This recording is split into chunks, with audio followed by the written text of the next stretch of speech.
Eh bien, chers amis, merci d'être venus, si nombreux, puisque pour finir, il y a tellement de place. Je peux là-bas. C'est bien, oui. Est-il vraiment nécessaire de vous présenter Jean-Paul Calvet? C'est le président de la Société d'Histoire de Revel, pour ceux qui ne le savent pas encore. Moi, je suis le pasteur Prunier, à la retraite, et président de la Société d'Histoire du Protestantisme Tarnais. Oui, vous allez me dire que Revel n'est pas dans le Tarn. Ainsi, pour nous. Alors, Monsieur Calvet est un autodidacte passionné qui s'intéresse à tout. Et je le cite notamment à la spéléologie, à la géologie, à la paléolithique humaine et animale, à l'archéologie, au patrimoine, à l'histoire. Il est aussi membre des comités départementaux du Tarn, de spéléologie et d'archéologie. Mais c'est à l'histoire de Revel et à sa région jusqu'à Sorèze qu'il a consacré l'essentiel de son travail. En effet, Jean-Paul a beaucoup écrit, plus de 80 articles, je crois.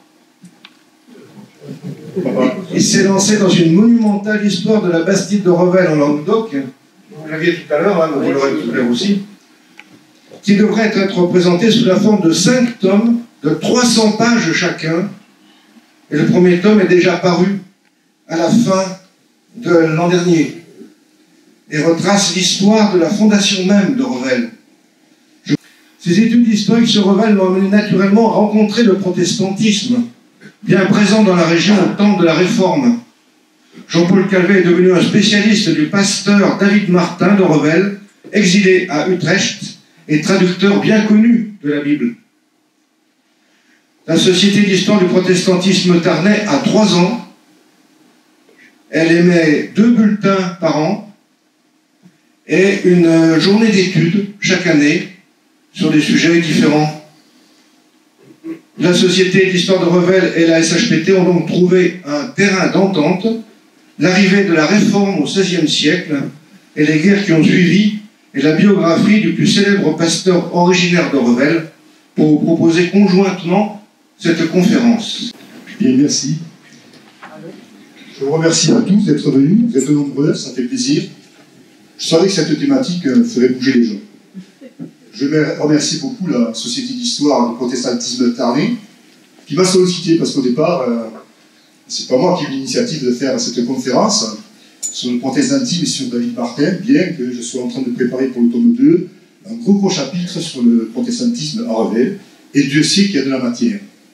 Je ne suis pas du tout spécialiste sur le protestantisme, mais comme le pasteur Tony a dit, je sais un peu un touche-à-tout, et pour un touche-à-tout, je vais dire, c'est pas péjoratif, mais on est spécialiste de rien.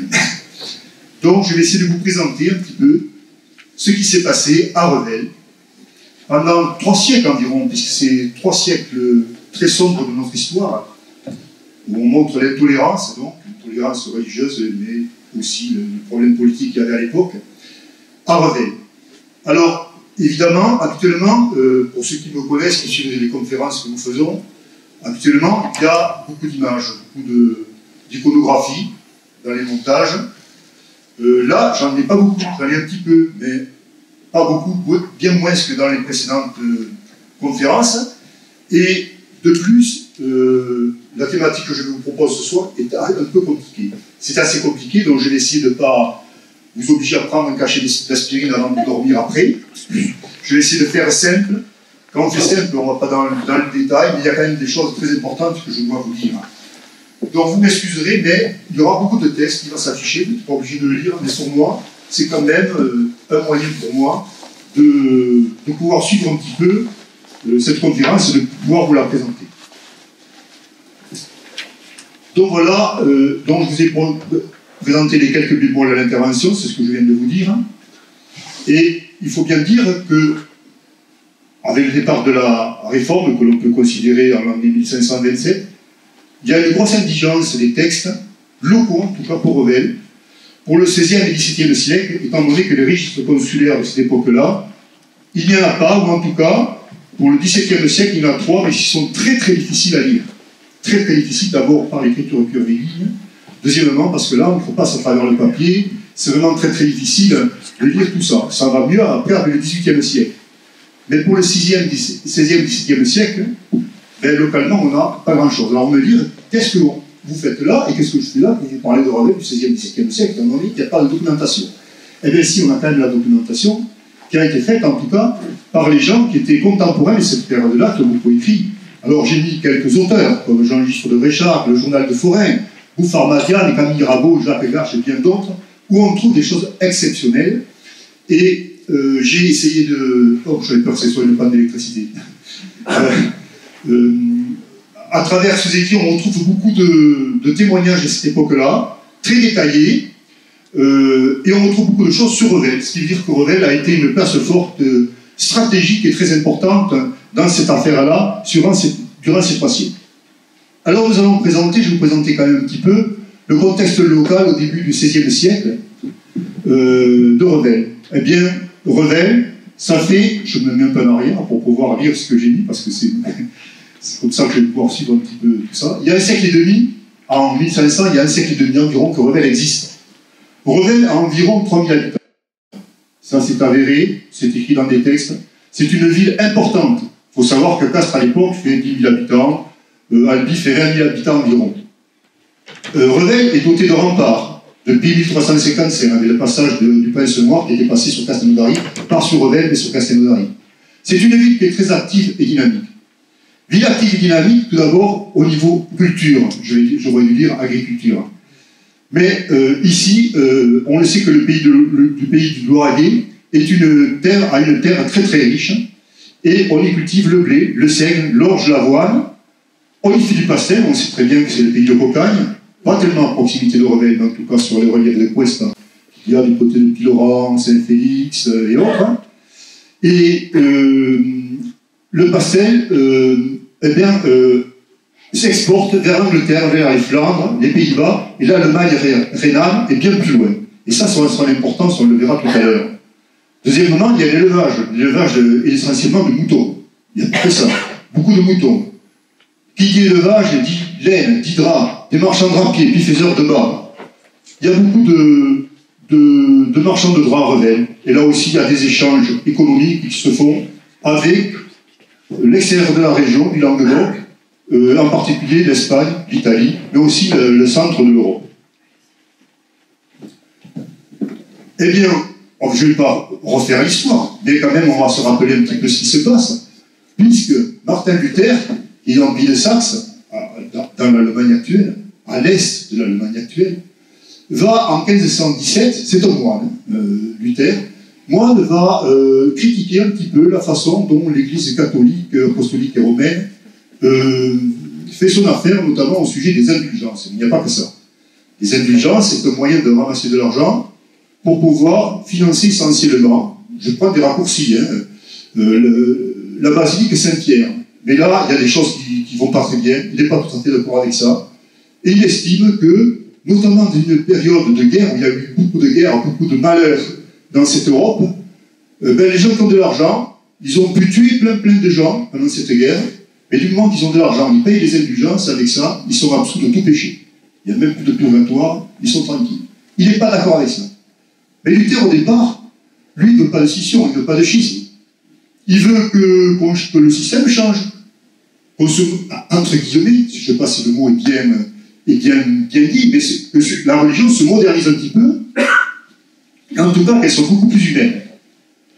Malheureusement, ça ne se passe pas tout à fait comme ça, puisque bien qu'il y ait des échos, notamment dans la noblesse, y compris la noblesse allemande, mais aussi en France. Il ne faut pas oublier que la sœur de François Ier, oui, a adhéré assez rapidement à la réforme. Enfin, en tout cas, il était d'accord avec ses idées. Et il va placarder Dossa, la porte-église de la Toussaint à Wittenberg, et là, il va y avoir des problèmes, puisque dès le 1520, il est sommé par le pape Léon X de se rétracter, après il est excommunié, mais malgré ça, quand même, il aura quelques soutiens politiques. Mais c'est vrai que ces idées font, si je peux employer ce mot, font tache d'encre. Et il y aura d'autres personnes qui vont prendre le relais. Celui qui est le plus connu en France, sinon, c'est Jean Calvin.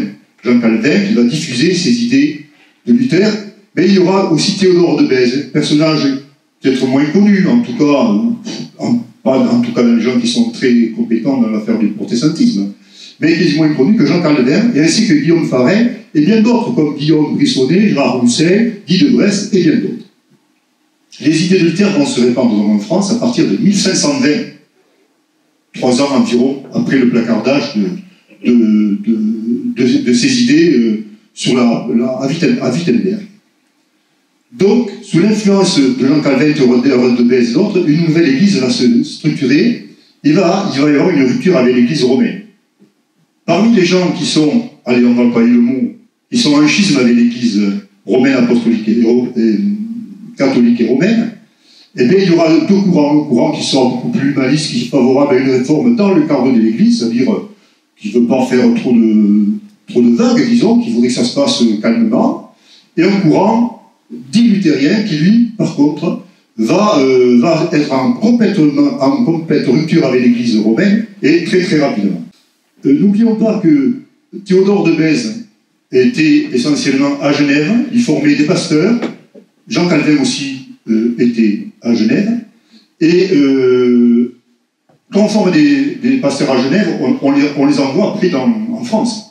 Et on a un texte où, à Castres, en avril 1549, il y a Joffre Brun, je ne sais pas si on Joffre ou Joffre Brun, qui vient de Genève pour prêcher.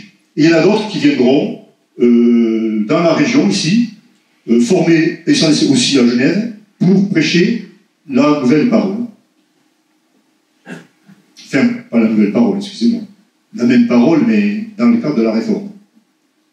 Alors, dans la région, on va parler évidemment de la région, je ne vais pas faire quelque chose de très général, hein, ça serait très compliqué, d'ailleurs, je n'ai pas les connaissances pour cela, mais dans le Languedoc, on sait que très rapidement, à Toulouse, dès 1520, on commence à voir les idées luthériennes qui commencent à arriver. Elles arrivent comment? Dès 1520, vous vous rendez compte, 3 ans seulement après le placardage de Wittenberg. Ça arrive 3 ans après, tout simplement. Premièrement, c'est que les échanges pour le pastel, je sais que Toulouse est une place importante pour le commerce du pastel, mais aussi la région du Lauragais ici, hein. C'est à l'est de Toulouse que ça se passe pour le pastel. Donc, les échanges avec, comme je vous dis tout à l'heure, avec le nord de la France et l'Europe, enfin les pays rhénans et tout ça, des échanges se font, échanges verbaux, de personne à personne, dont les gens qui viennent d'en haut, ben, disent, voilà, il se passe là-bas, chez nous, il se passe, on n'est pas d'accord, dont les idées se diffusent comme ça, de bouche à oreille. Mais aussi, c'est les marchands de drapiers qui, eux, ont des échanges aussi avec beaucoup de monde. Donc très rapidement, la réforme gagne notre région. Et on voit très bien, par exemple, qu'à Toulouse c'est pour 1920, Pamiers c'est 1560, ainsi de suite. Et Revel, il y a marqué 1560. Attention, attention. Les dates que je donne, ce sont des dates qui sont, évidemment, que j'ai puisées dans la documentation, c'est pas moi qui les invente, mais elles sont données d'après les textes, d'après les choses qui ont été trouvées dans les textes. Donc, quand on a écrit en 1560 qu'il y avait du calvinisme ou qu'il y avait la réforme, par exemple, à Revel, en 1560, il est certain que bien avant, elle était déjà là. On comprend bien. Donc, il ne faut pas dire qu'à Revel, paf, 1560, ça commence exactement là. Ça a dû commencer bien avant. Et ici, la première opération, bon, voilà, ça je l'ai déjà dit. Donc, 1520, les idées aussi se propagent par un autre système, c'est l'imprimerie. L'imprimerie qui s'est modernisée un petit peu, on peut imprimer plus rapidement, beaucoup plus vite, à moindre frais. Et l'imprimerie sert les idées de Luther. On diffuse des ouvrages. On sait que Calvin, je crois bien, je pense que je ne me trompe pas. Si je me trompe, vous m'arrêtez, parce que vous pouvez reprendre. On est là pour échanger. Luther, je crois, était fils d'imprimeur, si j'ai bien compris. Non. Non? C'est ça, oui. Non. C'est pas ça? Non, où il a été imprimeur. Enfin, il était dans la dynamique des imprimeurs. Seulement, quand on imprime, il faut savoir lire. Dieu sait qu'à cette époque, il y avait peu de gens qui savaient lire et écrire. C'est donc essentiellement les classes sociales assez élevées, la noblesse, mais aussi les bourgeois, la bourgeoisie, les mondes des affaires, qui vont lire et qui vont être gagnés par la réforme.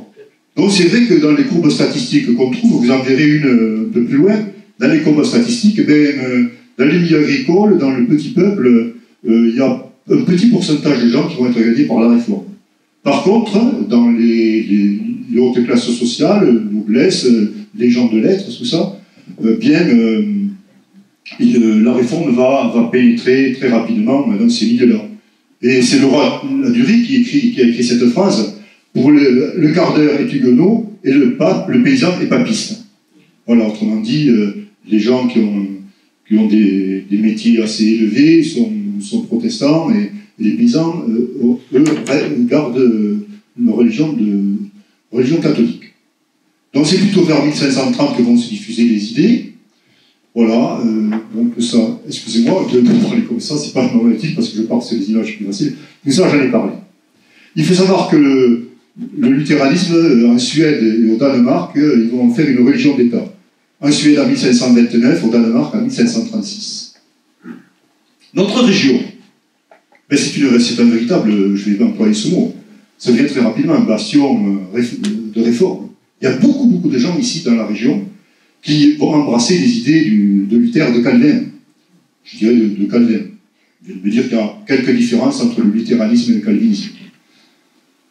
Donc, eh bien, vous avez ici les villes qui sont gagnées par la réforme.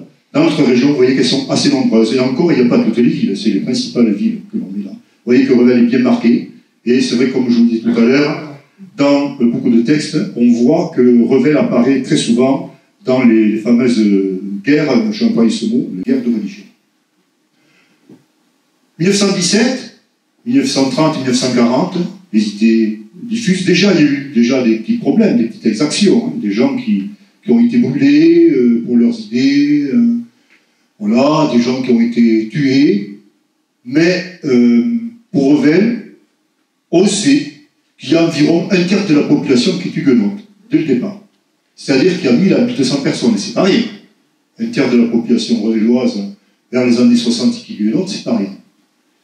Et on sait qu'en 1560, il y a un monsieur qui s'appelle Louman, qui est ministre, on va employer ce mot, ministre huguenot, qui va fonder la première communauté calviniste à Revel.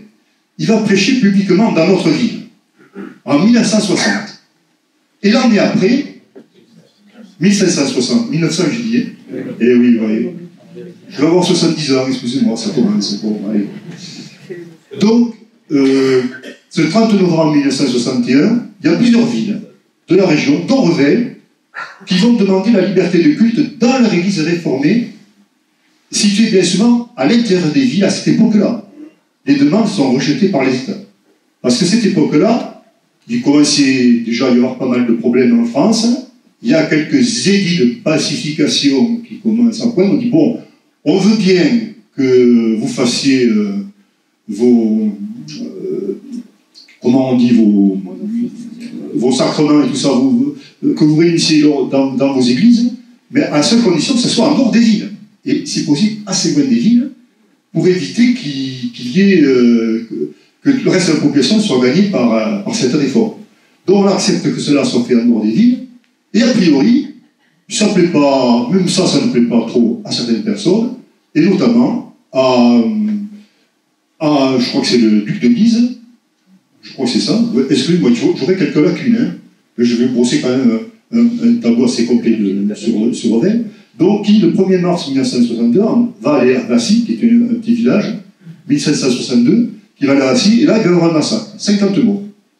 Vous avez une image de ce temple protestant qui est attaqué à eux. Donc, il y a 50 morts, les gens montent sur les toits, enfin, c'est vraiment terrible. Et ensuite, le mois après, le 12 avril 1962, 80 morts à Sens. Là, on jette les gens dans le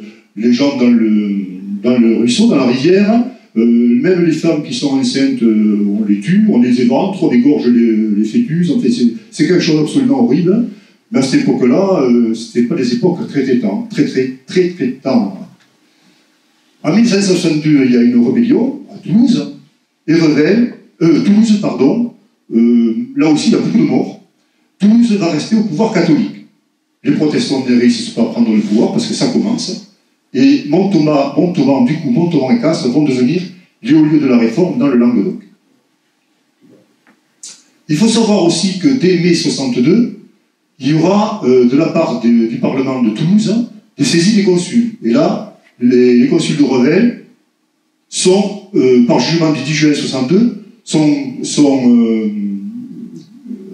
pris en considération et il va y avoir, on va prendre leurs biens, certains sont même molestés, enfin il se passe beaucoup de choses à cette époque-là.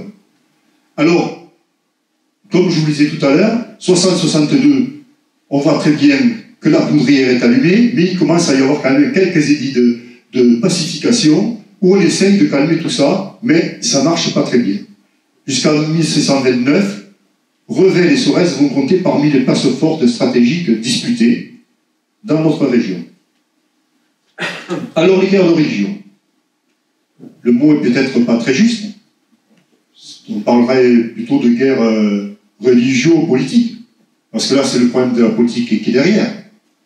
Derrière, qui y a-t-il derrière? C'est notre monarque hein, en France, qui est une monarchie de droit divin.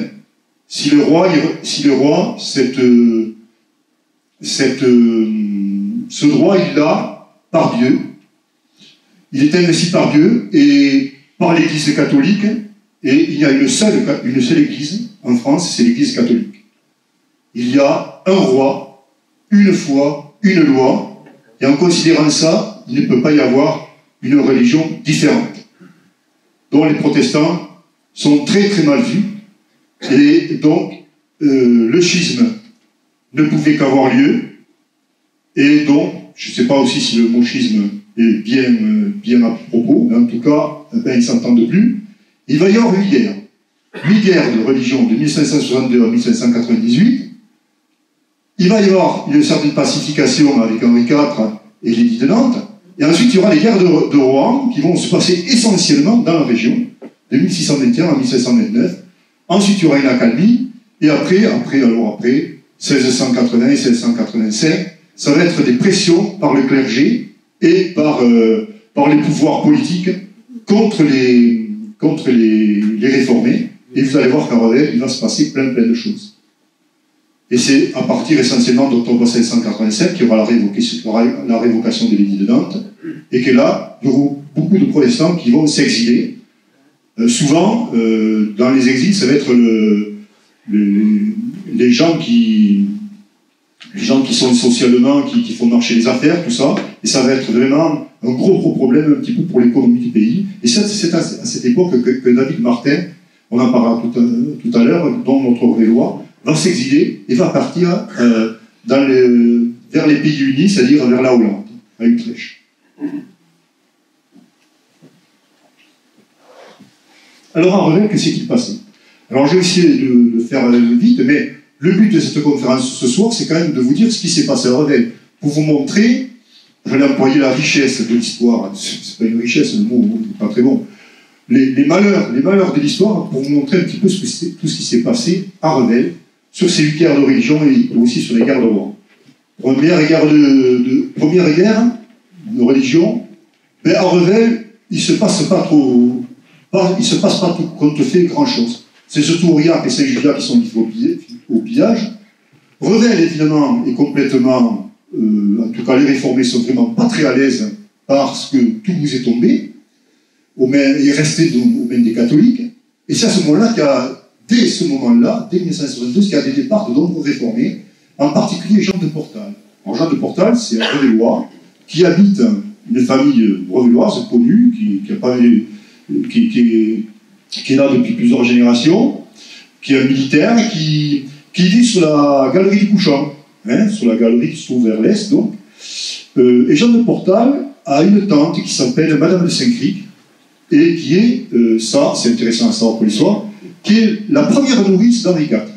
Ça c'est pas rien quand même, première nourrice d'Henri IV. Donc Jean de Portal, par la suite, fera de vous parler de lui. En tout cas, il s'en va de Revel, il va dans le Béarn, il va rejoindre donc la famille de Henri III de Navarre, futur roi Henri IV. La deuxième guerre, alors là, ça va très très mal. C'est-à-dire que le 29 septembre 1567, la ville va être prise par les protestants. Et là, évidemment, les protestants rentrent dans la ville, la première chose qu'ils font, ils vont au couvent des dominicains. Alors, vous allez voir, les exactions, c'est une fois d'un côté, une fois de l'autre, hein, parce que là, ça commence par les protestants, mais il n'y a pas de méchants et de bons là-dedans. Il n'y a que de l'intolérance, de l'incompréhension, mais il y a des exactions terribles des deux côtés. Là, dans ce cas-là, c'est les protestants qui vont rentrer au couvent des dominicains, qui se trouve sur la galerie du Levant, par contre, et là, ils vont précipiter 222 religieux dans un puits vivant. Ils tuent un consul, d'autres catholiques qui sont égorgés, et là, ils vont piller le couvent, ils vont tout casser, ils vont prendre beaucoup de mobilier, beaucoup de choses. La troisième guerre, alors je vais vite, hein, parce qu'il y a beaucoup de choses. Le 28 avril 1769, c'est la garderie protestante de Villemeur qui est attaquée. On a même les prisonniers à Revel, dont là, on s'imagine un petit peu, par la porte de casse, de nombreux prisonniers qui arrivent de Villemur et qui vont être incarcérés dans la ville. En juillet 69, ce sont les troupes de Montgomery qui vont stationner devant Revel. Là, tout le monde a peur, mais tout compte fait, il ne se passe rien. Elle ne fait que stationner, elle fait que passer. Ensuite, en février 70, c'est l'armée de Gaspard de Coligny qui passe devant Revel. Elle va vers le Bas-Languedoc.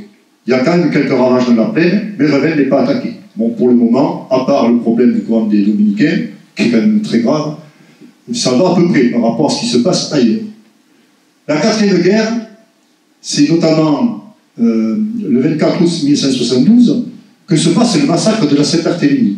Évidemment, c'est pas Revel. Le massacre de Saint-Barthélemy, on le sait, c'est un événement national, ça ne se passe pas ici. Et en mars 1973, il va y avoir la prise de Dreuil par les protestants. Le protestant Angélique, qui est un chef de troupe, qui est natif de Saint-Félix, pas très loin, va attaquer Dreuil, qui va tomber assez rapidement. Évidemment, Dreuil, c'est vraiment dans le voisinage de Vaudreuil. Vaudreuil se trouve les fameux Rigaud, la famille Rigaud, ceux qui sont plus tard consuls au Canada. Donc Charles de Rigaud, avec le seigneur de Padiès, vont monter un petit contingent assez important, vont partir de Revel, et vont essayer d'attaquer Dreuil.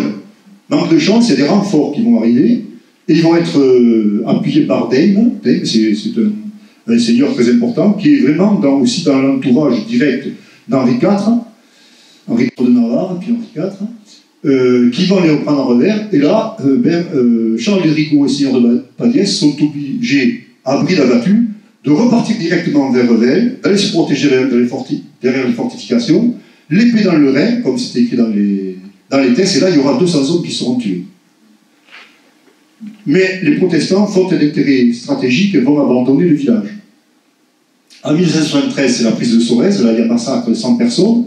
Puis le 5 juillet 1973, là, c'est toujours Dame, le seigneur de Dame, c'est un seigneur de Durfort en Ariège, c'est pas le Durfort d'ici, qui vont monter une embuscade. Comment ça se passe? Il y a une cinquantaine de protestants qui vont se cacher au pont de la mer, vous savez où c'est un enterre piloin.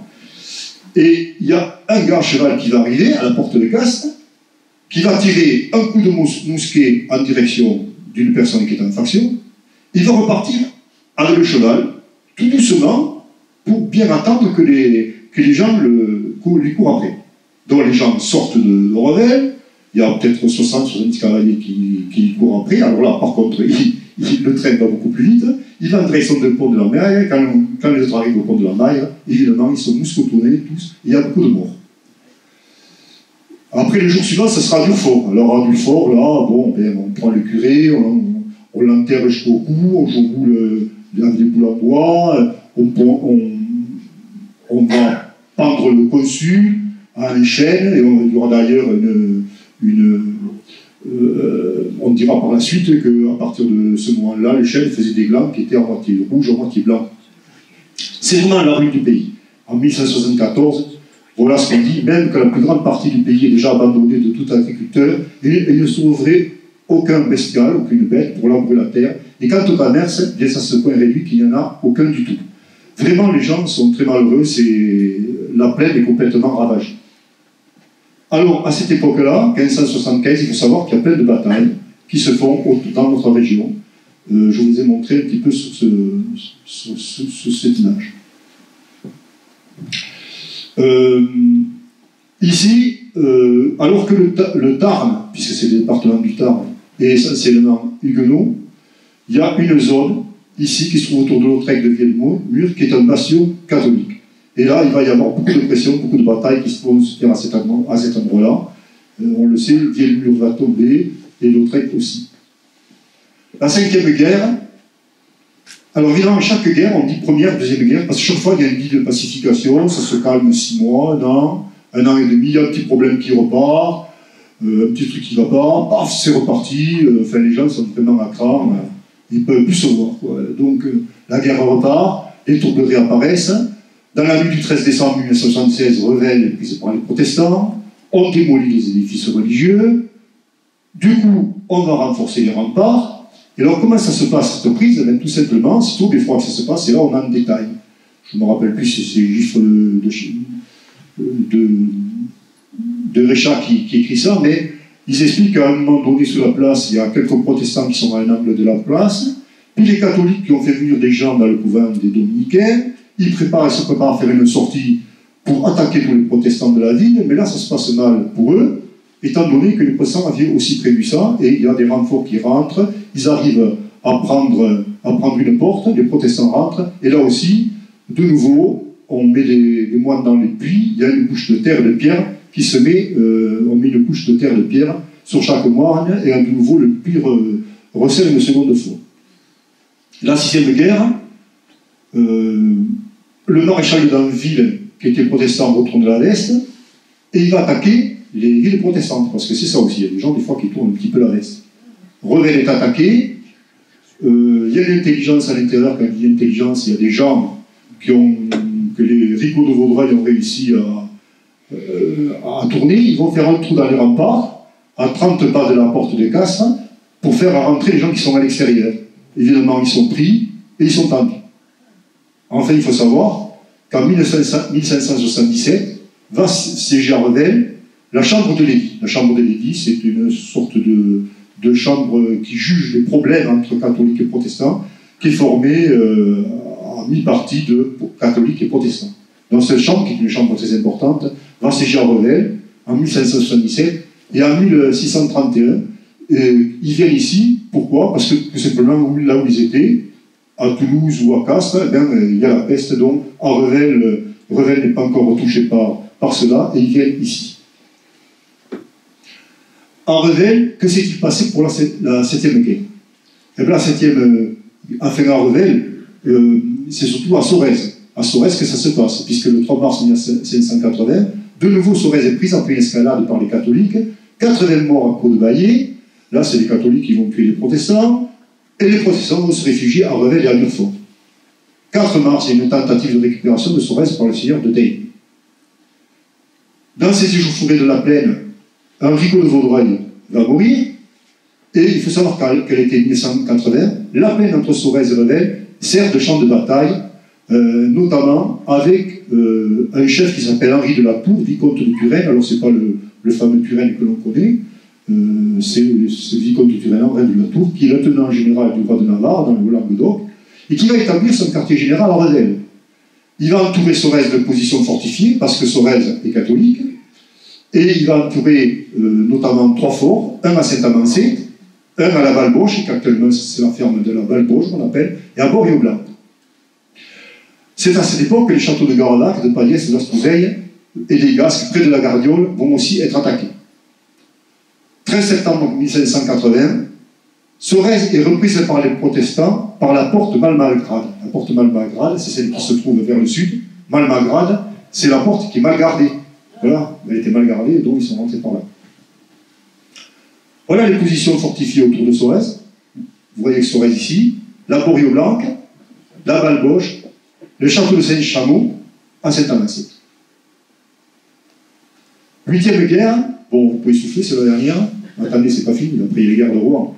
7e guerre, eh bien, Revel protestant va envoyer des contingents à Montesquieu, à Sainte-Puelle. C'est essentiellement le fameux Jean de Portal qui est revenu à Revel, qui est chef un petit peu de ces contingents protestants, et qui a des 3400 arquebusiers, va aller à Sainte-Puelle en juillet 1586.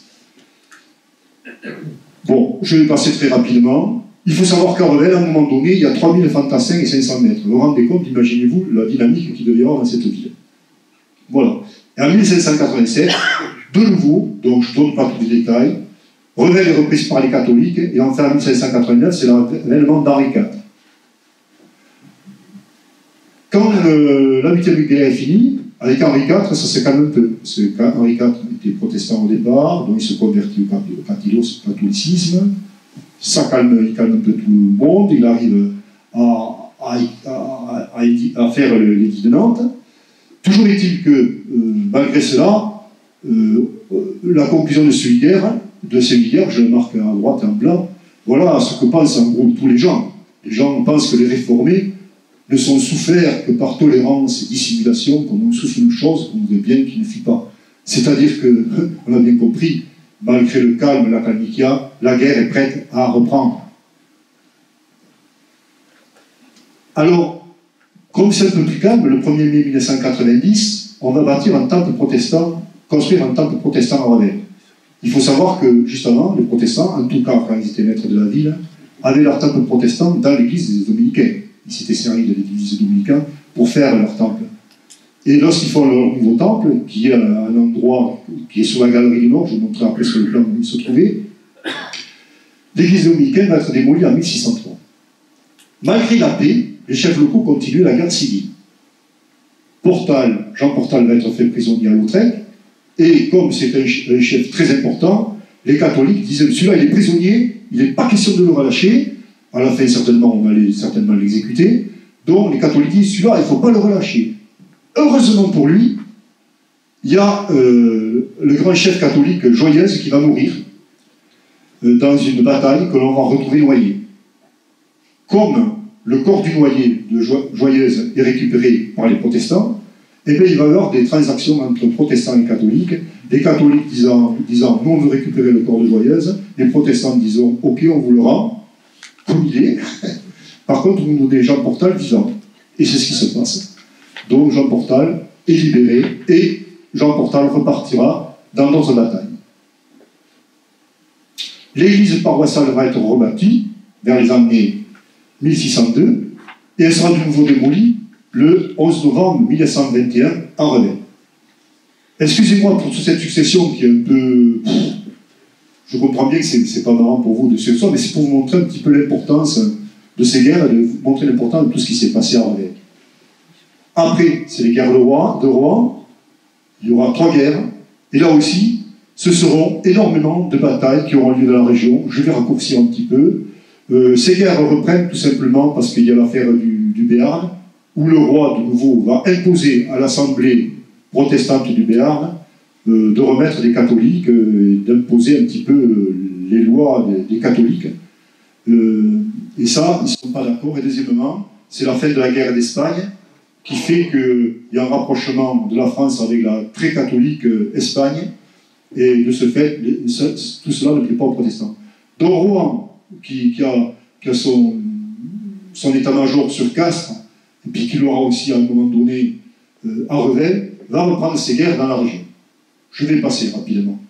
Globalement, les guerres de Rouen, c'est ça se passe un petit peu entre La Rochelle et Montpellier, et Montpellier, en passant par Béziers et Castelnaudary. Et là, on voit souvent des troupes catholiques qui passent très très près de Revel.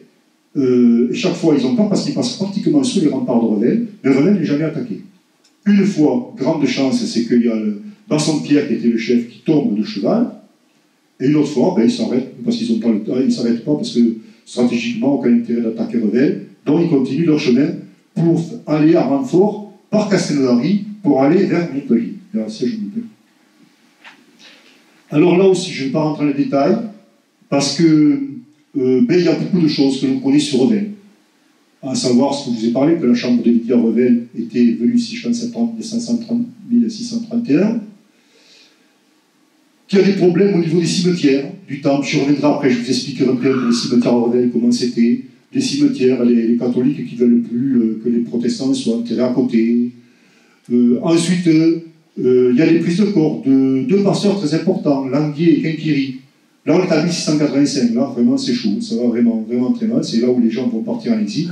Et là, à un moment donné, l'ancien Quinquérie arrive pratiquement à ramener beaucoup de gens à Revel, de protestants. Il y a des grandes messes qui ont lieu.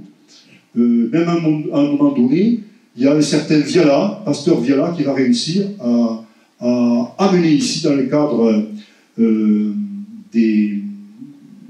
Allez, cherche le mot, du désert, les assemblées du désert. Pardon, voilà, les assemblées du désert, va rassembler, c'est assez dingue ce qu'on voit, plus de 10 000 personnes.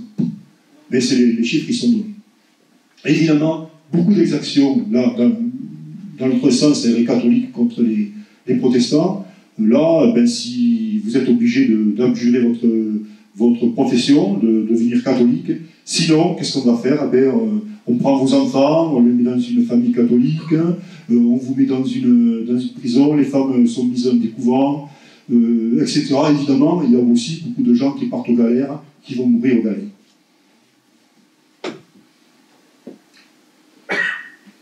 Alors, évidemment, 1696, c'est l'instruction du temple. Le temple qui se trouve sur la galerie nord. On met en place aussi des caisses de conversion. Les caisses de conversion, ce sont des catholiques qui ont de l'argent, qui vont payer les gens pour je te donne tant d'argent et tu deviens protestant. Là, il y a des gens qui sont pauvres, enfin, qui marchent avec ça, et puis ils n'ont peut-être pas le choix non plus. Hein. Souvent, ils abjurent avec, comme on dit, les droits croisés dans le dos. Mais dans les caisses de conversion, il y a aussi des catholiques qui se disent protestants juste pour toucher l'argent. Et des fois, ça se passe 2-3 fois. 2-3 fois, ils font le coup, ça marche et ils touchent l'argent. Bon, voilà. En règle, il y a plus de 700 abjurations. C'est de la folie. C'est-à-dire que dimanche ou un lundi, à Revel, à l'église, on ramène tous les protestants, on les met dans l'église et on leur dit voilà, là vous allez abjurer, vous êtes obligés d'y passer, ainsi de suite. Donc évidemment, cela entraîne beaucoup d'immigration, comme je l'ai dit tout à l'heure, d'éclat de l'activité commerciale et de l'artisanat. Alors voilà, le mot que je cherchais, je connaissais que lui, l'assemblée, bien sûr, les assemblées du désert. Les assemblées du désert, eh bien, dans notre région, on en a eu pas mal. Entre 1686 et 1776, nous avons eu la présence de 14 assemblées du désert. Qu'est-ce que c'est que les assemblées du désert? Je pense que la plupart d'entre vous savez ce que c'est. Pour ceux qui savent pas, je vais l'expliquer un petit peu. Mais les gens ne peuvent plus faire leur messe normalement, donc ils sont obligés de se cacher. Et on se cache un peu n'importe où. Quand je dis n'importe où, c'est dans le camp que l'on connaît, dans le bois des Pesquiers, près de Coufinal, au chemin d'Antest à Saint-Ferriol, près de Garevac, à Saint-Félix, dans le bois de Durfort. On le sait, tout ça, on le sait. Et parfois, c'est beaucoup de gens, je vais dire des centaines, des milliers de personnes qui vont se réunir. Évidemment, ça passe pas inaperçu.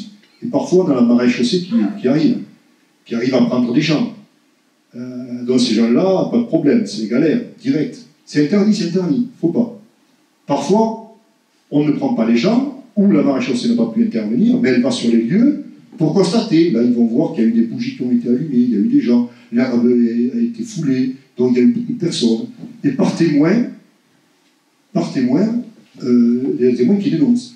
Un tel, et on va dénoncer un exemple, parmi tant d'autres. Et celui-là, on l'a dans des documents. Un certain Gabriel Bourré, qui habite à Saint-Jean-de-Calvérac, à côté du petit village de Saint-Jean-de-Calvérac, qui lui, on va vouloir le traîner en justice, mais heureusement, il sera prévenu à temps, il va partir, mais lui, il était condamné aux galères. On se savait condamné aux galères, vous vivez 5-6 ans, dans des conditions, vous m'avez compris, hein, qui ne sont pas très bonnes, on vit 5-6 ans et puis on meurt. Voilà. C'est un arrêt de mort différé. Voilà, le fameux jugement de Gabriel Bourré, qui en plus est imprimé, quoi. C'est bien étayé, on explique ce qu'il a fait, pourquoi, comment, où, enfin, voilà.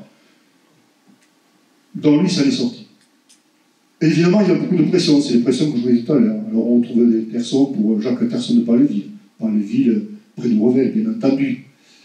Ben lui, on le ferme à Fort-Brest ou à côté d'Agde. On l'enferme pendant quelques années. Et s'il veut être libéré, il va falloir qu'il abjure. Ensuite, il y a une personne qui est dénoncée par le curé, par l'intendant. L'intendant, lui, il ferme un petit peu les yeux. Le curé, il revient. Et là, par contre, il va essayer de le poursuivre à travers les États du Languedoc, et il fait un dossier, il envoie un message à la Cour du Parlement du Languedoc pour dire attention, l'intendance n'est pas occupée, donc voilà. Il y a des gens qui vraiment attaquent tout à fait les huguenots. Ensuite, c'est des personnes qui ne peuvent plus travailler, parce qu'elles sont huguenotes. C'est l'époque des affaires Calas, Sirvin, les supplices du docteur Rochette, les trois frères de Grenier. À Revel, qu'est-ce qui reste de cette époque-là?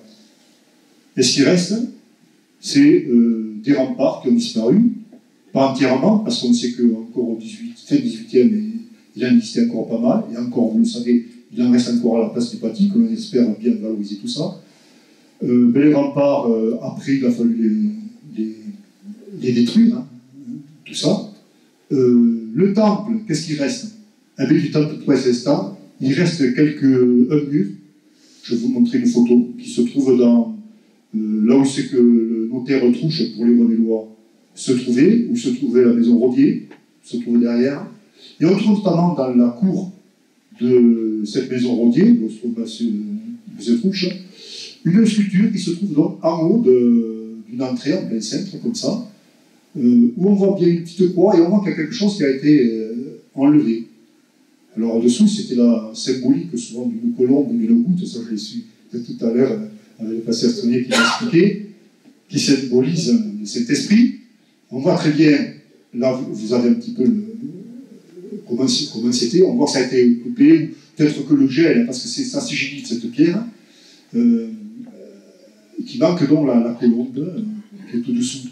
Et alors il y a des gens qui, dans une monographie, je pense notamment Boumert, qui est dans la monographie de Revel, qui a dit que certainement c'était l'effigie de David Martel. David Martel, c'est pas tout à fait son visage. Par contre, lorsqu'on prend la peinture de Chloé pour l'amiral de Coligny, eh bien, je trouve qu'il y a beaucoup de ressemblances. Mais ça veut rien dire. Coligny, quand même, dans la région ici, c'était quelqu'un d'important. Coligny, donc un chef huguenot. Il était important, parce que d'abord, c'était quelqu'un de très connu. Deuxièmement, que son frère, qui s'appelait Odé de Coligny, avait été évêque à Toulouse, et du fait qu'il avait été évêque de Toulouse, il avait été abbé de l'abbaye de Sorèze. Voilà. Et il s'est converti au protestantisme. Voilà. Alors, est-ce que c'est l'amiral de Coligny? Est-ce que c'est Odé de Coligny? Est-ce que c'est quelqu'un d'autre? On sait. Alors, ce qui reste du temple, donc, c'est ça. Voilà, c'est ça. Ça, c'est la maison du notaire Trouche, actuellement, la maison Rodier.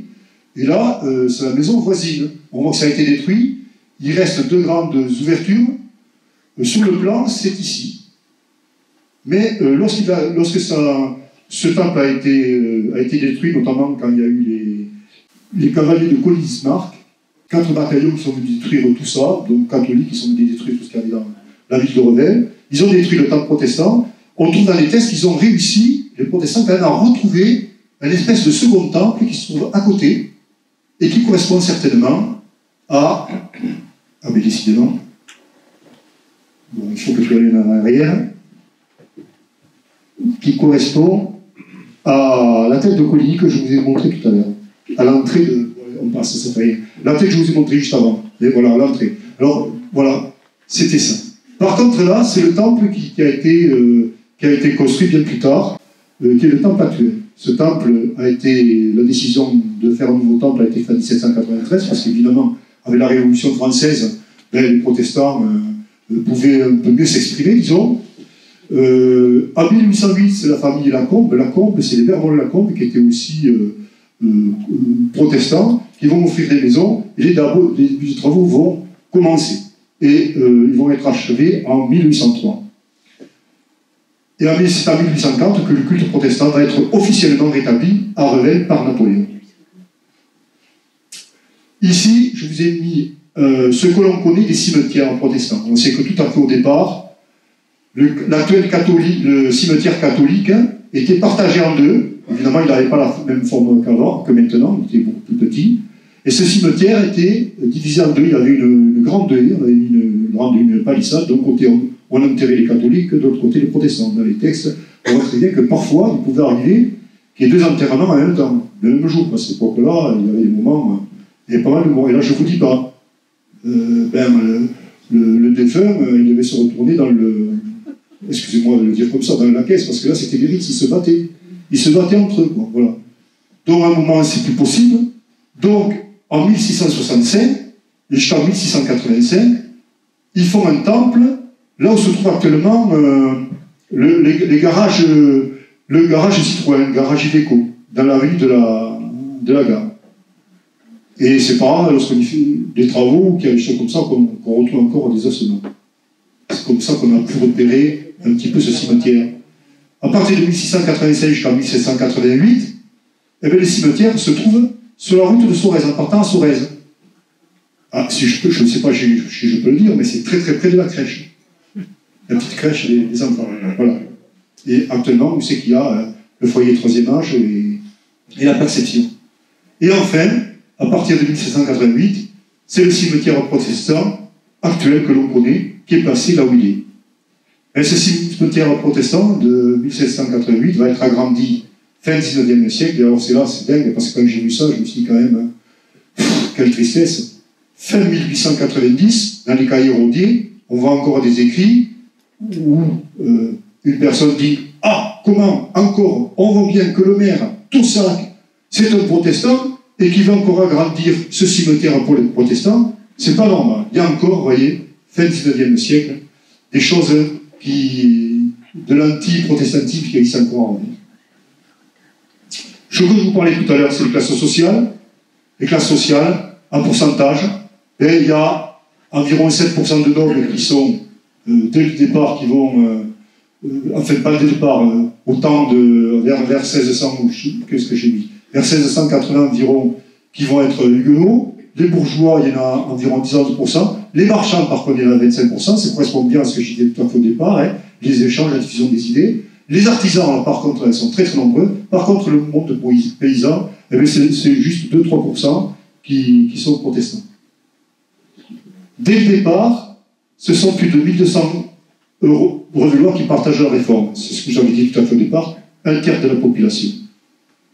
Évidemment, à partir de 1685, lorsque ça se passe mal, les gens vont s'exiler. Parmi ces exilés, mais avant de parler de son exil, on va parler un petit peu de sa vie, très rapidement, quelle heure il est. Ça va, je suis dans les temps? Non, pas le temps passé. Oh. Quand même, hein. Oh, j'ai essayé de faire vite. Donc, David Martin, qui est né à Revel. David Martin vient quand même d'une classe sociale assez élevée, puisque son père était consul à Revel. Ils sont à Revel, on ne sait pas très bien où ils habitaient. Toujours est-il que David Martin était connu à travers les monographies de Revel que par 3 ou 4 lignes, enfin en tout cas ici. Comme dit un vieil adage, nul n'est prophète dans son pays. Donc on a voulu en savoir un peu plus. Et ainsi, nous avons demandé à la mairie qui est un endroit, une placette qui se trouve près des AVF, à Caille-Ville française, la placette David Martin. Et là, on voit, ça se passe en 2009, c'est le pasteur Tim Ross qui était venu faire d'ailleurs une conférence de très très bonne tenue, justement, c'est David Martin, avec le pasteur Bonini, qui était à l'époque ici à Revel, et Bernard Revelé, qui est membre de la Société d'Histoire de Revel-Saint-Ferdinand. Alors David Martin en tout cas, va naître le 7 septembre 1639 à Revel. 1639, il y a longtemps que les guerres de religion ont lieu, donc il naît assez tardivement dans ces épisodes de belligérance entre catholiques et protestants. Il est fils de Paul Martin. C'est un jeune homme qui est très brillant. Dès l'école, on remarque qu'il est très très intelligent, qu'il apprend très très vite, tout l'intéresse. Et il va faire même des études, il va partir d'Orvel, donc il va partir à Montauban, puis à Nîmes, et enfin il va finir à la faculté de théologie de Pilloran. Il faut savoir que la faculté de théologie de Pilloran a été avant à Montauban, et qu'elle a été déplacée de Montauban vers Pilloran. À 16-17 ans, il va faire un cours de rhétorique à l'Académie des réformés de Montauban. C'est quelqu'un qui manie très bien la langue française, il n'est pas comme moi. Voilà, moi, bon, je préfère le progrès, ma façon de parler, mais lui, par contre, il est très très très bon. Et il a pour cela d'excellents professeurs, comme par exemple David de Rodon, qui est un gars qui est connu. Vous allez sur Internet, vous verrez David de Rodon, un pédigré assez important.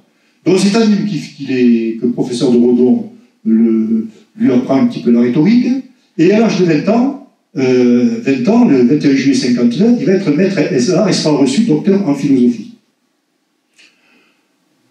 David Martin se retrouve à Pyloran entre 1660 et 1663. Il continue ses études. On sait que l'Académie s'est déplacée de Montauban à Pyloran en 1661, et il va étudier la théologie. Il va dépasser complètement le cadre d'enseignement donné par ses professeurs. Comme je vous le disais, tout l'intéresse. L'histoire ecclésiastique, les langues orientales. Il parle très bien l'hébreu. Il connaît très bien le grec, le latin. Il va exceller dans ces matières. Il va aussi avoir d'excellents professeurs comme André Martel. André Martel, c'est un professeur de la faculté de l'Académie de Pyloran, qui est très très connu. Pour se détendre, eh bien, il va lire. Il se détend comme ça. Il va lire les chefs-d'œuvre de l'Antiquité sacrée et profane, les langues orientales et l'histoire ecclésiastique. Donc c'est quelqu'un qui est très intelligent, qui est très assidu, mais il en fait un peu trop, et à un moment donné, il tombe malade. Peut-être un peu de dépression, voilà, il ne prend pas assez l'air. Il ne va pas très bien, mais il se rétablit. Et à 24 ans, il va mieux. En décembre 63, il y a des amis qui l'amènent à Mazamet. À Mazamet, il y a un synode protestant, voilà, assez important. On l'amène là-bas, et là-bas, on le presse parce qu'il est bon. On le connaît, David Martin, c'est quelqu'un d'important. Donc, on le presse, il n'ose pas trop, parce que c'est pas quelqu'un qui se met en avant. C'est pas quelqu'un qui se met en avant. On le presse, mais quand même, il va accepter la vocation de l'église d'Espéros dans le diocèse de Castres. Et jusqu'en 1670, pendant 7 ans, il va s'occuper d'Espéros. Puis après, il va à la Cône. Alors la Cône, là, c'est pas facile du tout. Parce que là, il y a beaucoup de tensions entre catholiques et protestants, mais il y a beaucoup de problèmes de diplomatie. Mais il est très diplomate, David Martin, et il arrive à faire le joint un petit peu entre les deux et à calmer un petit peu les gens. Il aura d'ailleurs un procès avec l'évêque de Castres, un procès important qui aurait pu mal finir pour lui, mais comme il est très bon, il s'est très bien défendu, et l'évêque de Castres, il a un peu baissé les yeux, et puis ça est bien sorti. Avec 7 ans, il va épouser Florence de Malka, et il va avoir 3 fils et 2 filles. Il y en a beaucoup qui vont partir des fils, et les filles vont se retrouver en Allemagne, un autre aux États-Unis et un autre en Angleterre. C'est d'ailleurs par les États-Unis et l'Angleterre qu'on a essayé d'avoir son portrait en couleur.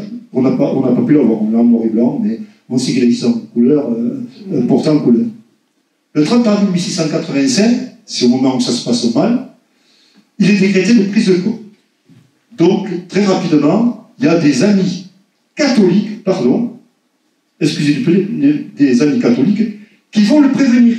Parce qu'il arrive à faire le pont entre protestants et catholiques, entre les deux idéologies. Il arrive à faire le pont et c'est les catholiques qui vont le prévenir. C'est eux qui ont le renseignement, c'est pas les protestants qui l'ont. Donc ils le préviennent. Donc, très vite, il veut faire un exil, mais juste avant de partir à l'exil, il vient faire un office très important ici en Revel, sa ville natale. Donc il part vers Rethel, dans les Ardennes. La Belgique, il va se réfugier à Hollande. Sa famille va le rejoindre quelques temps après. Et la réunion avec la famille se fera le 9 novembre 1985 à La Haye. Là-bas, évidemment, il est quand même pas mal connu. Très rapidement, ils vont voir un petit peu ses compétences. Et on va lui proposer beaucoup de choses. La vocation de professeur en théologie, le pasteur de l'église wallonne de la ville de Deventer. Mais il ne voudra pas. Il va rester à Utrecht. Et là, il va être pasteur français réfugié d'abord, puis ensuite pasteur ordinaire. Jusqu'à sa mort, le 9 septembre 1729. Alors, ce qu'il faut savoir, voilà l'église d'Utrecht.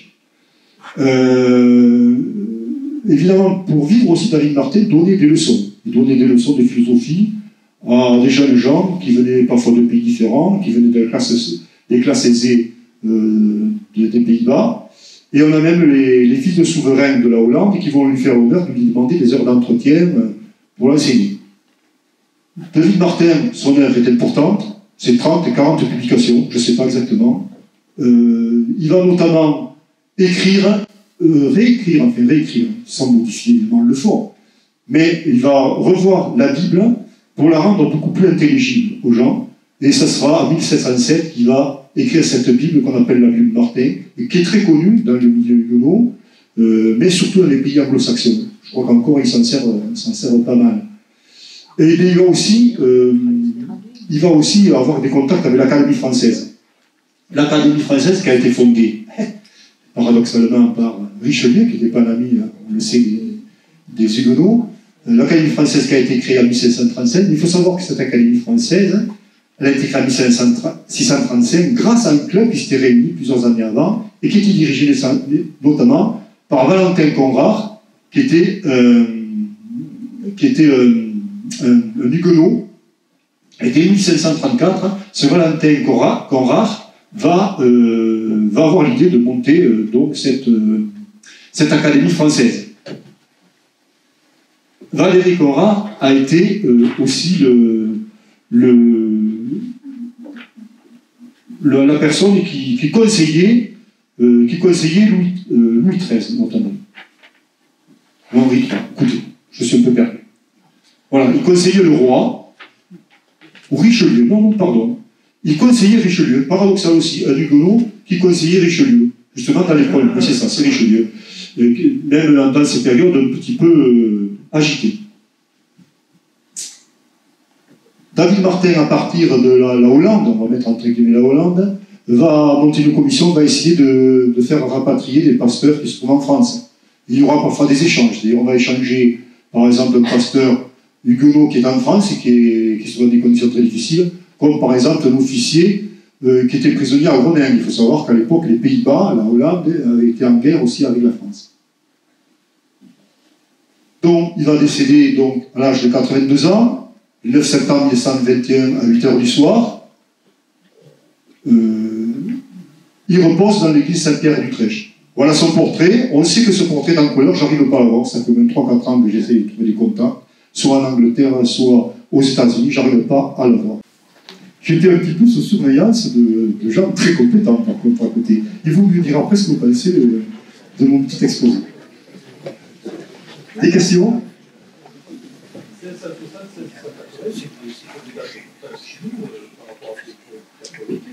Tout à fait. Comment Pierre Pécuchet a réussi à tirer ces marrons du feu avec une période aussi complexe et localement? On sait que Corrèze avait ruiné et brûlé en 1600, aux alentours de 1650-1660, donc c'est des passages que j'ai déjà la contrainte par rapport à Pierre. Alors je vais essayer de répondre, parce que je travaille aussi, avec le tome 2, il y aura toute la partie de Riquet à Revel. Riquet avait des sympathies dans le milieu protestant. On se pose même des questions si à un moment donné, il n'a pas failli passer dans la réforme. Il avait des amis protestants, il a d'ailleurs prêté de l'argent à des amis protestants qui allaient se marier, on retrouve tout ça. Mais Riquet, il n'était pas à Revel, forcément, tout le temps. Il était aussi sur le canal du Midi. Oui, mais c'est vrai que la réforme, c'était quand même un gros problème, mais il avait aussi des problèmes parce qu'il s'occupait des salines. Il y avait la révolte la révolte à les Pyrénées-Orientales, là aussi il a eu des problèmes. Il a fallu qu'il aille aussi, il a eu une période fortement agitée, on n'est pas là pour parler de Riquet ce soir, mais au moment de la peste, il allait chercher aussi du sel là-bas. Mais a priori, dans les textes concernant Riquet, on ne trouve pas, si tu veux, de problème par rapport à ça. Il devait employer des catholiques et des protestants. C'est pas par hasard, c'est qu'il devait être comme David Martin. Il savait qu'il était diplomate et stratège, parce que quand même, il y a eu des moments, parce que là, on vous montre le côté exaction, les problèmes, les tensions, aussi cela. Il y a des moments où il y a des gens qui... je n'ai pas pu détailler, enfin j'ai vu, peut-être que vous pouvez en parler vous aussi, c'est qu'il y a des gens... la sœur de François Ier, elle n'était pas contre le luthéranisme au départ. Bon, il y a plein de gens, plein de nobles qui étaient pour. Après, il y a eu des pressions, des contre-pressions. L'Église, il y a dit non. Par exemple, il y a eu l'évêque de Paris, je ne me rappelle plus le nom, lorsque Louis XVI est arrivé au pouvoir. Louis XVI, qui était un roi, bon, il a mal fini malheureusement, mais qui était assez calme. L'évêque de Paris avait dit à Louis XVI, surtout, continuer leur entreprise par Louis XIV et Louis XV. Il ne faut plus qu'il y ait un seul protestant en France. Voilà, mais voilà, il y avait toujours des gens qui mettaient le feu aux poudres. Et de l'autre côté, c'est pareil, chez les protestants, il y avait des gens qui étaient plus calmes, qui étaient prêts à dire il ne faut pas aller dans la bataille, il ne faut pas aller dans la belligérance, mais n'étaient pas obligés de se battre avec tout ce qui se passait. On a les fameux le terme est un peu péjoratif, excusez-moi, je vais l'employer, c'est des escambars, des escambarlates, notamment au début des guerres de Rohan, quand Rohan a voulu relancer un petit peu les batailles, et bien il y avait des protestants qui disaient non, ça suffit, là, il y a eu assez de morts, il y a assez de tueries, ça suffit, on arrête, tout ça. Et on les appelait des escambars, des escambarlates. En patois, c'est les gens qui sont comme ça, qui ne savent pas trop où ils veulent aller. C'est les tolérants, les gens intolérants, enfin. Les autres n'étaient pas intolérants. Enfin, c'est une grande histoire d'intolérance, tout ça, enfin, de mon avis. Partout. Au départ, il fallait... Mais c'était... Allez. Sait-on pourquoi le protestantisme s'est particulièrement bien développé dans la région? Dans la région ici, c'est autour de Castres. Hein. Castres a été vraiment l'innovation. Parce qu'au départ, si vous voulez, dès le départ, j'ai un petit peu expliqué au départ, il était question de prendre la ville de Toulouse. Tout à fait. Dès la première guerre de religion, vers 1562, si je me rappelle bien, il était question de prendre Toulouse. Toulouse, ils ne l'ont pas pris. C'est les catholiques qui ont gagné la bataille. Donc, de ce fait, tous les, entre guillemets, les états-majors, s'il devait y avoir les états-majors qui devaient se mettre en place, se sont déplacés vers Castres et Montauban. Et tout s'est passé après, un petit peu dans la région. Mais les protestants, si vous voulez, les places fortes n'étaient pas qu'ici. Il y avait Montpellier, il y a eu La Rochelle, il y en a eu en Bretagne. C'est toute la France. Là, je vous ai fait juste... Quand vous regardez une carte de France, même maintenant, si vous faites un grand sourire de la France, vous avez toute la population protestante avec un gros nez au milieu, c'est Paris.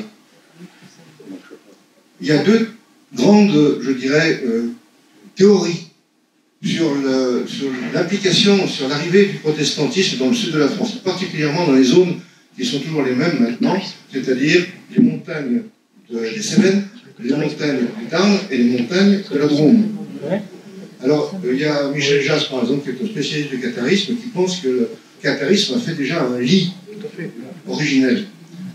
Moi, je ne pense pas. Je pense plutôt à autre chose. Je pense plutôt aux deux grandes colonnes de musulmans qui sont rentrés en France au 8e siècle, qui n'en sont pas ressortis et qui ont été s'installer, se réfugier dans les zones montagneuses. Et ces zones montagneuses ont été, je dirais, colonisées par la religion monothéiste stricte. Et quand Théodore de Bèze, qui est venu en Cévennes, il a trouvé déjà des gens prêts à être directement protestants. Sans aucune... Ça a été une flambée de protestantisme sans qu'on comprenne exactement pourquoi. Je pense parce que les gens avaient déjà été bien préparés, disons, à des années de monothéisme strict. Est-ce qu'on peut prendre aussi en considération, ça me fait penser deux choses, je l'avais dit un petit peu au départ, c'est qu'ici dans la région, il y avait des marchands drapiers, je le sais, entre Carcassonne, mais ça depuis le XIVe siècle. Enfin, Grevel, en 1342, dès 1342, on voit qu'il y a beaucoup l'économie au travers des marchands des draps et tout ça. Alors ça, plus le Castel, avec les échanges avec le nord-est de la France, donc automatiquement, très rapidement, les idées ont fait la diffusion à Genève, je pense aussi en Suisse, mais aussi très rapidement, ici en France, par le Rhône, c'est descendu, les Cévennes, hein, Montpellier, tout ça, et puis c'est revenu avec ce fameux Cévennes, je n'avais pas pensé, je me rappellerai de ça. Le sourire de la France, c'est ça, et ça remonte sur La Rochelle, c'est ça, le sourire sur La Rochelle. Voilà, c'est ça. D'ailleurs, sur la carte, on le voyait. On le voyait très bien, le Gaston-Pierre, tout ça, quand il passait dans la région pour partir sur Montpellier pour amener des renforts. Donc, je pense que l'histoire du pastel aussi, et les marchands drapiers, c'est le marchand drapier, c'est important ici, c'est quelque chose de très important, Carcassonne, la montagne, et ici. Vous parliez tout à l'heure de Riquet.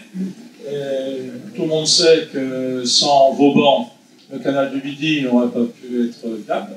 Et ce fameux Vauban a pris la défense des protestants près de Louis XIV. C'est vrai. Et ça, peu de gens le savent. C'est vrai. Mais c'est un historien que les protestants connaissent bien, Alain Monod, qui avait fait une conférence au Temple, qui nous expliquait l'énorme travail fait par Vauban, pas seulement au niveau des fortifications, mais au niveau de la défense des protestants. Et malgré tout, Louis XIV, ensuite, a accepté l'édit de Fontainebleau. Et j'ai une petite anecdote quand même. Vous êtes arrêté à ce niveau-là, mais après il y a eu les Camisards, après l'édit de Fontainebleau. Et si si ma mémoire est bonne, il y a un militaire qui porte un nom très bizarre, surtout quand on habite Revel. Je crois qu'il a tué pas mal de protestants qui s'appelaient, je crois, Montrevel. Alors j'aimerais bien qu'on me le confirme. Revel, à côté de... Je ne vous le confirmerai pas parce que je n'ai pas de dessus. Sur Mont-Revel, je pourrais vous en parler, mais ça n'aurait aucune relation avec le protestantisme. Il y a Mont-Revel, il y a beaucoup de Mont-Revel, c'est très compliqué. On a pensé que Revel venait justement d'un fameux Mont-Revel, mais par contre qui était évêque de Lectoure et qui a été juge-mage du sénéchal de Toulouse à Godebout, au moment de la fondation. Pierre de Mont-Revel. Voilà, moi je parle de 1342. Et Mont-Revel, il y en a plein. C'est ça le problème qu'on a un petit peu par rapport à l'étymologie du nom de Revel. Mais là, on pense bien avoir déclaré les choses. Mais pour Vauban, vous avez raison, il avait même été en disgrâce par Louis XIV. Alors qu'il avait fait tellement de choses, mais là, pop, c'était tombé, c'est carré, à 90 degrés. Hein. Disgrâce. Il ne dit pas pareil que le roi, ça ne marche plus. D'autres questions? Je peux ajouter quelque chose concernant la tolérance. Je crois qu'il ne faut pas oublier que la tolérance date de Voltaire. Avant, la tolérance n'existait que comme une forme de lâcheté. Et oui, si on tolérait l'autre, c'est qu'on n'était pas capable de se défendre. Il fallait donc tuer celui qui ne pensait pas comme soi. La tolérance est une pensée, comment dire, récente et difficile à manipuler. C'est une faiblesse, quelque part. C'était une faiblesse. Je ne sais pas si ça ne reste pas une. Quand on voit ce qui s'est passé avec les démocraties. Pour moi, c'est une force. Hein. En tout cas, je vous remercie beaucoup. Grâce à vous, nous avons passé une excellente soirée, avec beaucoup de connaissances que moi je ne connaissais pas.